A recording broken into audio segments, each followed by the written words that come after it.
இது போல அவசரப்பட்டு நீங்க செய்திகளை வெளியிட்டால் நிச்சயமாக சொல்கிறேன், எந்த கட்சி சார்பாக அந்த அறிவிப்பு வந்ததா நீங்க சொல்றீங்களோ இதுவே அந்த கட்சிக்கு அழிவு காலத்தை உண்டாக்கும் என்பதையும் நான் உறுதியா சொல்றேன். ஆனா அவர் விட்டு அந்த சாபம் திமுகவுக்கு தான் அவருடைய அந்த சாபமே நிச்சயமா பொருந்தும்.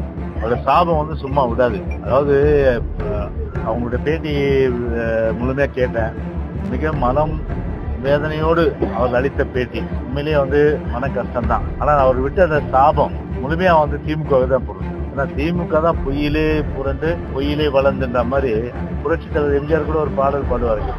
போய் மனிதனுக்கு இந்த புத்தியை கொடுத்தானே, அதில் பொய்யும் புரட்டும் திருட்டும் கலந்து போர்வையில் மறைத்தானே என்ற அந்த பாடல் வருகிறது. எனவே அந்த பாடல்கள் நிச்சயமாக திமுக பொருந்தும். சபரீசன் அவருடைய அந்த பெண் நிறுவனம் அதன் மூலமாக இது போன்ற செய்திகளை பரப்பிவிட்டு, அந்த போலியான செய்தியை பரப்பிவிட்டு அதன் மூலம் அரசியல் ஆதாயம் பெற துடிக்கின்ற அந்த பெண் நிறுவனத்தை தான் நிச்சயமாக திமுகவுக்கு தான் அவருடைய சாபமே நிச்சயமா பொருந்தும்.